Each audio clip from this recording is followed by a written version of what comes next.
Ξενούμε λοιπόν εδώ από το δεύτερο γυμνάσιο της Ιεράπετρας την ομάδα μαζί με τον καθηγητή τον κύριο Χοηλού. Είναι η πολιτιστική ομάδα, κύριε Λεωνίδα, του Δευτέρου Γυμνασίου Ιεράπετρας με θέμα άθος, καράβι, πολιτισμού και παράδοσης.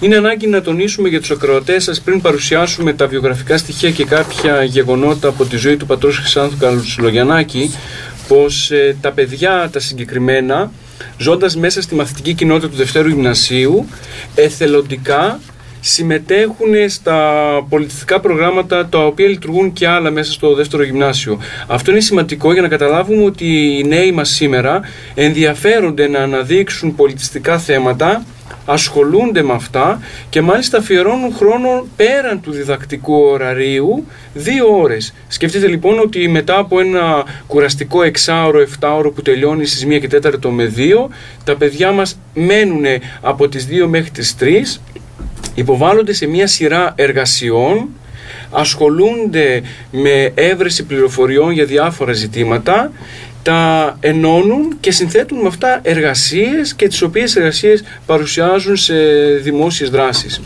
Πριν περάσουμε στα βιογραφικά, να πούμε ότι ερχόμενοι σε επαφή με την προσωπικότητα του πατρός Χρυσάνθου, καλεστήκαμε να πάρουμε συνέντευξη από τον ηγούμενο της Ιεράς Μονής Τοπλού, πατέρα Φιλόθεο Πανουδάκη, ο οποίος αποδέχθηκε την πρόσκλησή μας, μας έκανε την τιμή, ήρθε στο σχολείο και εκεί ακριβώς με τον δικό του μεστό αφηγηματικό και βιωματικό τρόπο παρουσίασε τον πατέρα Χρυσάνθο όπως τον έζησε ο ίδιος του. Τα παιδιά εξεπλάγησαν ακριβώς από τα βιογραφικά στοιχεία του πατρός Χρυσάνθου όπως παρουσιάστηκαν από τον πατέρα Φιλόθεο και τους έκανε ιδιαίτερη εντύπωση, όπως θα το δούμε και αργότερα με τη συνέντευξη που θα πάρετε. Ας επιτρέψουμε όμως τώρα στα παιδιά να μας πούν τα βιογραφικά στοιχεία του πατρός Χρυσάνθου, καθώς και ένα γεγονός ιδιαίτερο από τη ζωή του ίδιου του την περίοδο που έζησε στην Σπιναλόγκα. Τα βιογραφικά στοιχεία θα μας τα παρουσιάσει η μαθήτρια Κοριλάκη Ιωάννα, την οποία και θα ακούσουμε τώρα. Ναι. Ο πατέρας Χρυσάνθος Κατσουλογιαννάκης γεννήθηκε στα Μουλιανά της Ιτίας το 1893 και έζησε μέσα στη φτώχεια, ορφανός από γονείς και μεγαλωμένος από τον ιερέα θείο του. Τα γράμματα που ήξερε ήταν αυτά της 6ης Δημοτικού, χωρίς να μπορέσει καν να πάρει το απολυτήριο. Όταν όμως ο θείος του πέθανε, ο κατακός Μαθαίος ήταν μόλις 15 ετών και τη φροντίδα του ανέλαβαν οι μοναχοί της Μονής Παναγίας Εκροτεριανής, της Μονής Τοπλού.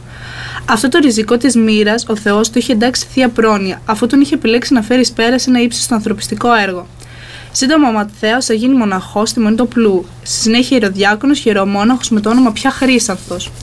Το 1941 τοποθετήθηκε στη Μονή Φανερωμένης Ιεράπετρας. Στη Σπιναλόγκα όμως βρέθηκε ως εφημέριος, αναπάντεχα, χωρίς να το έχουν προγραμματιστεί από τις εκκλησιαστικές αρχές περιοχές. Το 1947, ο τότε ιερέας του νησιού Μελέτιος Βουργούρης έλαβε μία δίμηνη άδεια για να μεταβεί στο Άγιο Όρος και ο επίσκοπος δεν μπορούσε να βρει κάποιον αντικαταστάτη. Ο ιεραπετρίτης ιερέας Χρύσανθος προθυμοποιείται να μεταβεί στο νησί ως αναπληρωματικός του Μελέτιου και αφού εξασφαλίσει σχετική άδεια από τον επίσκοπό του, φτάνει το 1947 για να μείνει εκεί 10 ολόκληρα χρόνια. Ο Μελέτιος δεν επέστρεψε ποτέ στη θέση του. Μάλιστα, λέγεται ότι την πρώτη φορά που έκανε τη θεία λειτουργία στον ένα από τους 2 ναούς Σπιναλόγκα, αυτό τον Αγίο Παντελεήμονα, κανένας χασενικός δεν πάτησε το πόδι του. Αυτό συνέβη διότι το κλάμα και ο δερμός τους για την άσχημη μοίρα τους είχε νικήσει την πίστη στο Θεό και η λαχτάρα να κοινωνήσει σώμα και αίμα Χριστού είχε σβήσει από τη δικαιολογημένη πικρία που κουβαλούσαν. Ζούσαν κυριολεκτικά ένα Γολγοθά χωρίς ανάσταση. Είχαν εγκαταλείψει συγγενείς και σπιτικά και ζούσαν περιφρονημένοι από όλους. Ακόμα και από το κράτος που πάυτοχο αδυνατούσε να προσφέρει σωστές υγειονομικές υπηρεσίες. Όμως, ο πατήρ Χρύσανθος, ως καλός ποιμένας, παρηγορούσε τους χασενικούς και τους ζητούσε να πιστέψει το θαύμα της Ανάστασης. Αφού χωρίς αυτό η πίστη είναι μάτη, είναι κενή και ο θάνατος είναι η μόνη βέβαια προσμονή. Δεν ήταν εύκολο όμως να κερδίσει την εμπιστοσύνη τους. Αναφέρεται πως ένας ασθενής του υποσχέθηκε ότι θα ερχόταν να κοινωνήσει, αν μετά κοινωνούσε και ο ίδιος ιερέας από τον ιερό ποτήριο. Τότε ναι, θα είχαν όλοι πιστεί και το θαύμα και θα προσέρχονταν στην κοινή Ανάσταση. Ο πατέρας Χρύσανθος, τελώντας τα καθήκοντά του ως ιερέας στη Σπιναλόγκα, όχι μόνο δεν αρρώστησε, αλλά συνδεόταν όλο και περισσότερο με το ποίμνιό του.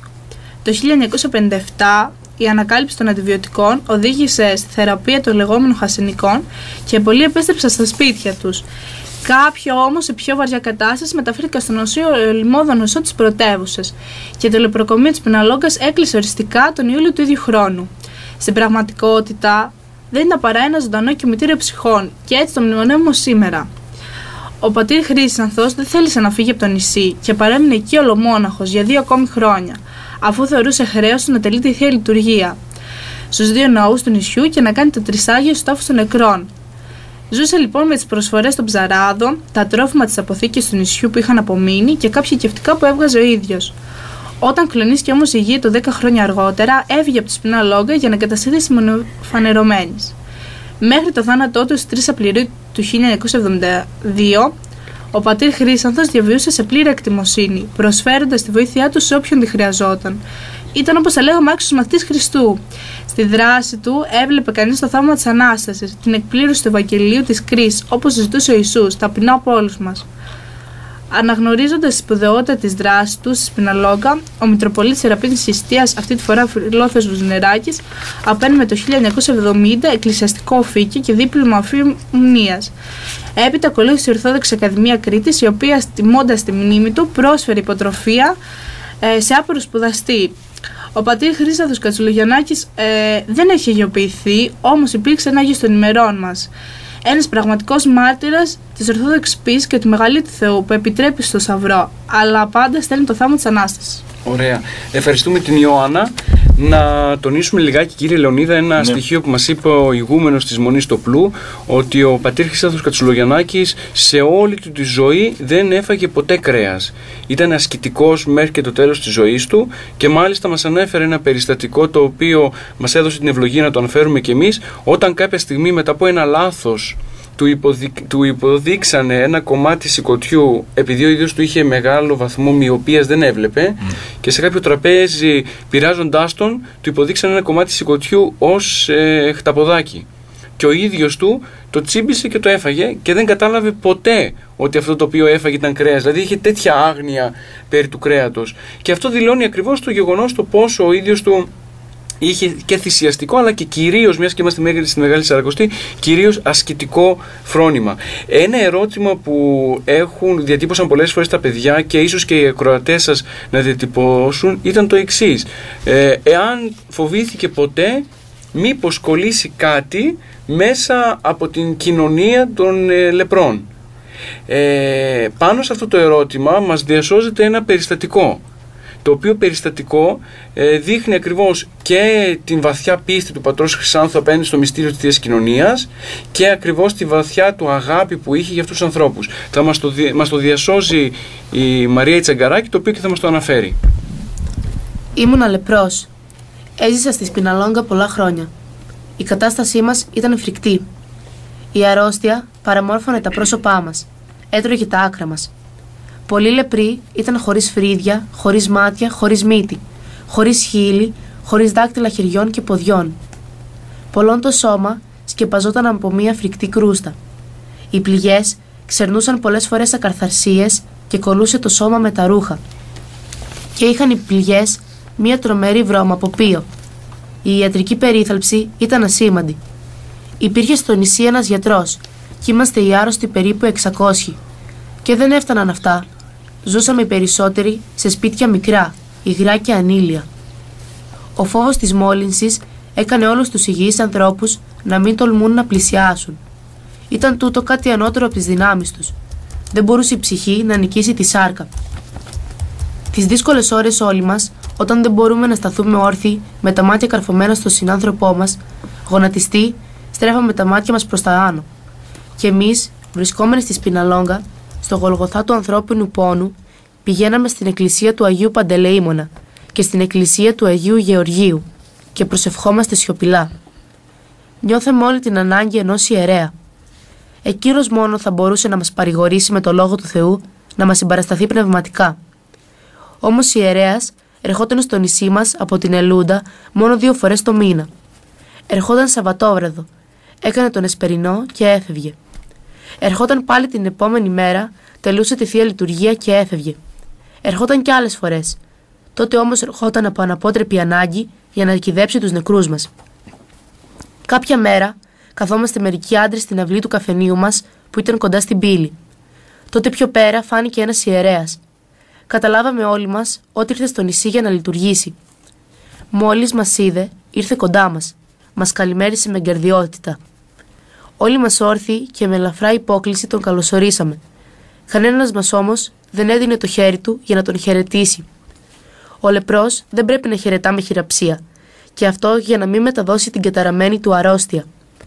Τότε εκείνος μας χαιρέτησε όλους με χειραψία.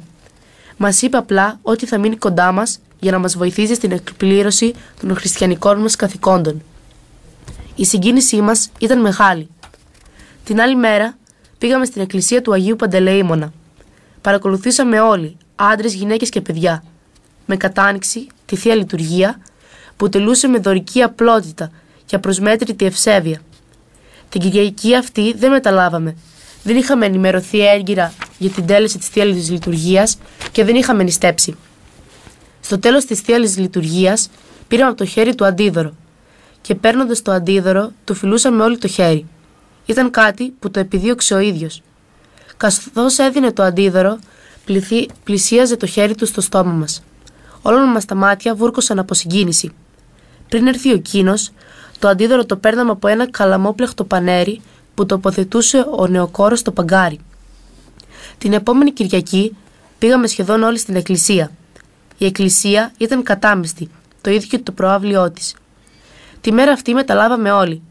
Στο τέλος της Θείας Λειτουργίας είδαμε τον ιερέα να καταλύει ό,τι είχε απομείνει στο Άγιο Ποτήριο από τη μετάληψή μας. Ανοίξαμε όλοι τα μάτια μας από έκπληξη. Νομίζαμε ότι ονειρευόμαστε. Χοντρά και καυτά δάκρυα ανάβρισαν από τα μάτια μας. Ο προηγούμενος ιερέας, ό,τι επέμενε από τη μετάληψή μας, ασφαλώς κατά τη Θεία Οικονομία, το έχινε στο χωνευτήρι. Ο ιερομόναχος Χρύσανθος έμενε κοντά μας νύχτα και μέρα και έμενε κοντά μας 10 χρόνια. Τα χρόνια αυτά εκδήλωσε σε όλους μας όχι μόνο την αγάπη της γλυκύτητας και την αγάπη της ευποιίας, μας επισκεφτόταν στα σπίτια μας, μας καθοδηγούσε όλους. Ενίσχυε με τα λίγα χρήματα που είχε τους φτωχούς. Ευχαριστούμε την Μαρία Τσαγκαράκη. Τώρα το μόνο που έχω να αναφερθώ έτσι, όσο αφορά τους χασενικούς, τους λέγαν και λουβιάριδες, δεν ξέρω, παλιότερα λουβιάριδες έτσι τους λέγαν, και μεσκίνιδες. Δεν ξέρω αν την εργασία σας έχετε δει και έχετε ενδιαφερθεί να δείτε πού φιλοξενούνταν οι χασενικοί εδώ στην περιοχή της Ιεράπετρας. Ήταν εκεί κοντά στο αξιονεστή Άγιος Δημήτριος, νομίζω ότι είναι εκεί. Ακριβώς. Ναι, είναι εκεί στον Άγιο Δημήτριο. Αξίζει κάποια στιγμή να το επισκεφτείτε. Είναι πολύ κοντά ο χώρος και να ενημερωθείτε για την ιστορία των χασενικών της Ιεράπετρας. Σε όλα τα χωριά υπήρχε, είναι μια ασθένεια βέβαια, η οποία είδε την θεραπεία της γύρω στο 1956-57, από εκεί και μετά. Το γεγονός βέβαια δεν ήταν μεταδοτική αρρώστια, και αυτό αποδείχτηκε πολύ αργότερα. Τώρα, να πάμε στο πρόγραμμα. Σχεδιάζετε βέβαια να κάνετε και μια τετραήμερη εκδρομή, έτσι θα πάτε? Ναι, το θέμα του προγράμματος μας φέτος, όταν ξεκινήσαμε να δούμε με τι θα ασχοληθούμε, έγιναν διάφορες προτάσεις στα παιδιά και τα παιδιά επέλεξαν να ασχοληθούμε με το Άγιο Όρος. Έχουμε πέρσι, σε συνέχεια με το περσινό πολιτιστικό πρόγραμμα, είχε γίνει με θέμα τον Ορθόδοξο Μοναχισμό. Φέτος ασχοληθήκαμε με το Άγιο Όρος και ετοιμάζουμε μια τετραήμερη εκδρομή με τα παιδιά στην πόλη της Θεσσαλονίκης, όπου και θα έχουμε την ευκαιρία να κάνουμε τον περίπλου του Αγίου Όρους. Και ο λόγος που κάνουμε τον περίπλου είναι για να δώσουμε την ευκαιρία στα παιδιά, στα κορίτσια της ομάδος, να δουν κάτι το οποίο ίσως και ποτέ να μην μπορέσουν να το δουν στην ζωή τους. Βέβαια τα παιδιά έχουν κάνει ιδιαίτερες εργασίες μέσω PowerPoint για την κάθε μονή ξεχωριστά του Αγίου Όρους, τις οποίες και θα παρουσιάσουν σε μια δημόσια δράση, και τώρα μένει απλά και μόνο να πάνε πάνω, να δουν από μακριά έστω τα μοναστήρια του Αγίου Όρους, να περάσουν κατόπιν στη Θεσσαλονίκη και να προσκυνήσουν τον τάφο του Αγίου Παϊσίου, όπου και αυτό είναι μια ωραία εμπειρία, και να επισκεφτούν και δύο μοναστήρια της Μακεδονίας, τα οποία είναι στα πρότυπα του Αγίου Όρους, όπου είναι η Παναγία Σουμελά που βρίσκεται πάνω στο Βέρμιο της Βερίας και η Παναγία Ιδωβρά που βρίσκεται ακριβώς από κάτω, που λειτουργούν στο τυπικό το αγιορείτικο. Θέλω να τονίσω, αν θέλετε, αν μου επιτρέπετε, να ευχαριστήσω σε αυτό το σημείο κυρίως τους γονείς των παιδιών, οι οποίοι μας τα εμπιστεύονται και όχι μόνο μας τα εμπιστεύονται, αλλά μας δείχνουν απόλυτη εμπιστοσύνη και αγάπη σε αυτό που κάνουμε. Και ξέρετε, σε μια εποχή που κυκλοφορεί μια δυσπιστία γύρω από το ζήτημα της εκπαίδευσης, τα παιδιά και οι γονείς τους κυρίως βλέπουν το καλό έργο, το ενισχύουν, το στηρίζουν και μας βοηθάνε με αυτόν τον τρόπο να προχωρήσουμε μπροστά, γιατί και εμείς αυτό το οποίο χρειαζόμαστε είναι ουσιαστικά τη στήριξη και των γονέων των παιδιών και κυρίως της τοπικής κοινωνίας. Τώρα ήθελα να απευθύνω μια ερώτηση σε όλα τα παιδιά. Γιατί μπήκατε σε αυτό το πρόγραμμα? Να ξεκινήσουμε από αριστερά, τα κορίτσια εδώ, και να δούμε τη Μαρία Τσαγκαράκη. Έτσι, γιατί μπήκατε? Γενικότερα είμαι πολύ κοντά στην εκκλησία από μικρό παιδί και μου αρέσει αυτό το πρόγραμμα που κάνουμε και με τον κύριο Χολούς. Συνεργαζόμαστε πολύ καλά με όλα τα παιδιά. Πέρσι κάναμε και 2 εργασίες με τα ενδύματα των μοναχών και τα μοναστήρια της Ιεράπετρας. Βγήκε ένα πολύ καλό αποτέλεσμα. Οι εργασίες μας πήγανε στη Θεσσαλονίκη και είχαν πολύ καλή κριτική. Και αποφάσισα να μπω και φέτος. Ιωάννα? Εγώ ήμουνα και πέρυσι στην ομάδα του πολιτιστικού προγράμματος. Φέτος άρχισα να μπω για πρακτικούς λόγους. Υπήρχαν κάποια πρακτικά προβλήματα, τα οποία γέλασα, μπήκα εκ των υστέρων. Επειδή ήξερα ότι υπάρχουν θετικά αποτελέσματα στη συμμετοχή μου σε αυτό το πρόγραμμα τόσο από πέρυσι, πίστευα ότι ακόμα και φέτος το ίδιο θα συμβεί. Τελικά, ακόμα και τώρα που συνεχίζω, μαθαίνω πράγματα τα οποία ιδάλλως δεν θα είχα, θεωρώ, ποτέ την ευκαιρία να τα μάθω. Και πόσο μάλιστα σε μια κοινωνία η οποία έχουμε αρχίσει να αποστασιοποιούμαστε από την εκκλησία και από τις μονές και όλα αυτά. Μέσα από το πρόγραμμα έμαθα πολύ σημαντικά πράγματα, τα οποία θεωρώ ότι μπορεί να μου χρησιμεύσουν κάποτε. Καθημερινά θα πω εγώ. Βασιλική. Ήταν μια πολύ καλή εμπειρία που πιστεύω ότι δεν θα ξαναυπάρξει. Μαθαίνουμε πολλά πράγματα που πιστεύω ότι δεν θα μπορέσει να μας τα πει κανένας άλλος. Έτσι. Η Μαρία Κουγιουμουτζάκη. Εγώ ήμουν εκεί πέρσι στο πρόγραμμα.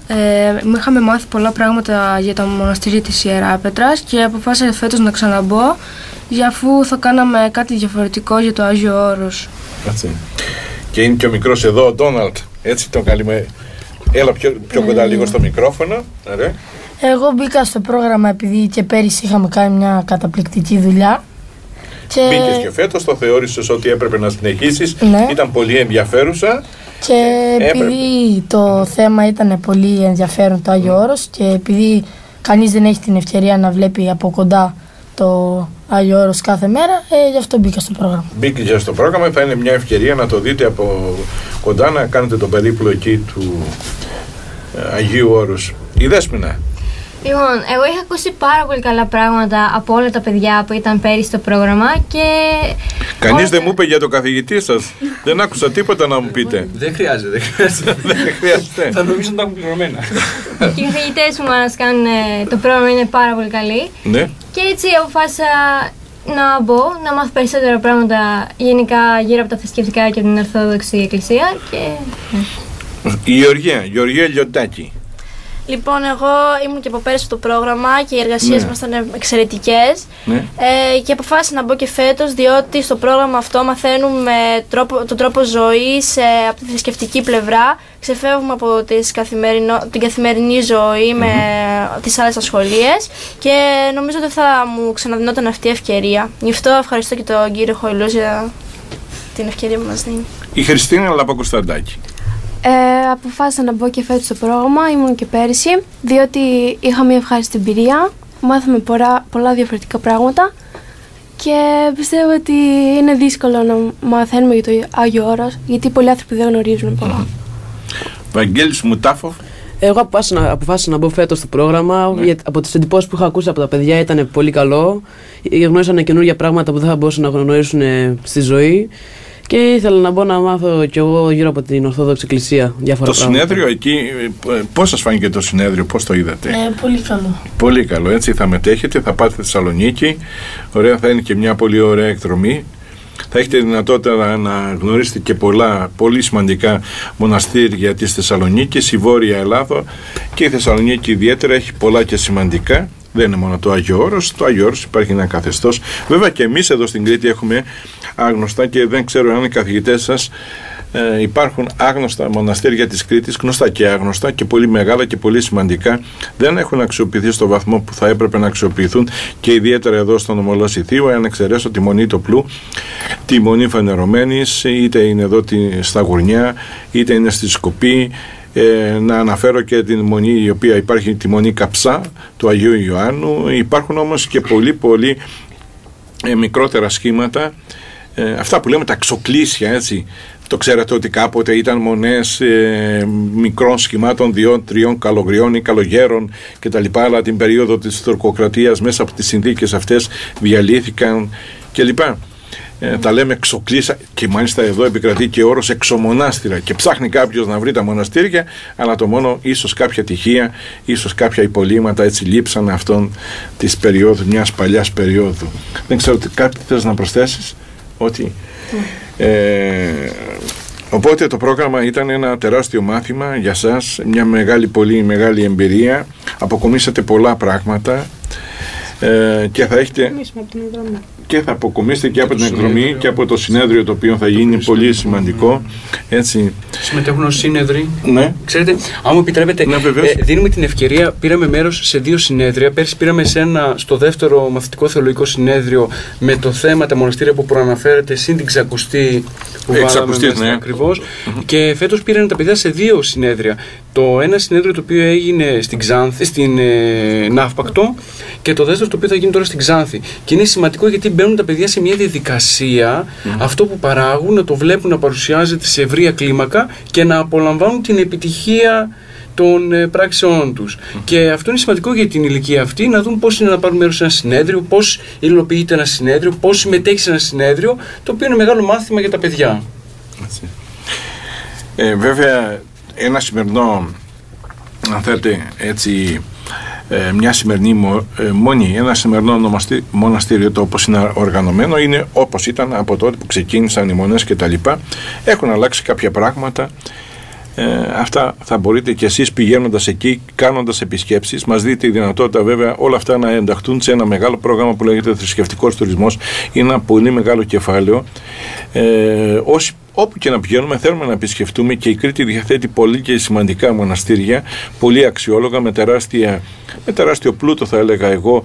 Ο πλούτος εννοώ από την άποψη των κοιμηλίων που υπάρχουν σε αυτά, της τεράστιας ιστορίας. Και μην ξεχνάμε, ιδιαίτερα τα μοναστήρια της Κρήτης είχαν τεράστια συμβολή στον απελευθερωτικό αγώνα, μιας και έρχεται η 25η Μαρτίου. Αυτά άντεξαν, δεν υπήρχαν. Στην υπόλοιπη Ελλάδα, την περίοδο της τουρκοκρατίας, υπήρχαν άλλες συνθήκες. Οι συνθήκες που υπήρχαν στην Κρήτη εδώ τα 260 χρόνια που έμειναν οι Τούρκοι ήταν πολύ σκληρές. Δεν ήταν αυτή η συμπεριφορά. Πέτρα στην πέτρα δεν τους άφηναν. Ούτε ασβέστη να τα ασβεστώσουν δεν τους άφηναν. Το πώς άντεξαν, τις μάχες που έδωσαν και τη συμβολή τους στον απελευθερωτικό αγώνα ήταν τεράστιος. Και αυτά είναι κεφάλαια τα οποία βέβαια μπορείτε να ασχοληθείτε. Το ξέρει ο Ελισμός, το ξέρει ο Κρητικός, το ξέρει η τοπική μας ιστορία. Το έχει γράψει, το έχει καταγράψει. Είναι κομμάτια. Και μπορείτε και θα μπορούμε και στη συνέχεια και από αυτή την εκπομπή να μιλήσουμε αρκετά για αυτά. Να βάλουμε τον επίλογο και να κλείσουμε, έτσι. Εμείς θέλουμε να σας ευχαριστήσουμε πολύ για την τιμή που μας κάνατε να μας καλέσετε να παρουσιάσουμε, ειδικά το σταθμό το Planet. Μας έκανε την τιμή να μας καλέσει και να παρουσιάσουμε το έργο μας, γιατί ξέρετε, ένα έργο αν δεν αναπνεύσει δημοσιεύοντάς το, πεθαίνει στην εσωστρέφειά του και στη μονομέρειά του. Αυτό είναι μια καλή ευκαιρία για να καταλάβει και ο κόσμος της Ιεράπετρας το έργο που παράγεται στα τοπικά σχολεία. Ξέχασα να αναφερθώ και να ευχαριστήσουμε και την διευθύντριά μας, η οποία μας έδωσε την κυρία Σοφία Κονταξάκη, η οποία μας έδωσε την άδεια να έρθουμε εδώ και να παρουσιάσουμε στον κόσμο, και χωρίς βέβαια τη δική της συμβολή θα μπορούσε να γίνει κάτι. Και ελπίζουμε μετά τη λήξη του συνεδρίου στη δημόσια παρουσίαση που θα κάνουμε κάπου στην Ιεράπετρα και πάλι να συναντηθούμε. Βεβαίως θα είμαστε εκεί. Παρουσιαστεί και τότε. Θα είμαστε εκεί, θα είναι με πολύ μεγάλη μας χαρά. Παιδιά, σας ευχαριστούμε πολύ. Όλα. Έτσι. Καλή συνέχεια στο έργο σας και καλή επιτυχία στις σπουδές σας, θα πω εγώ, στο όραμά σας, να τελειώσετε με το καλό. Πιστεύω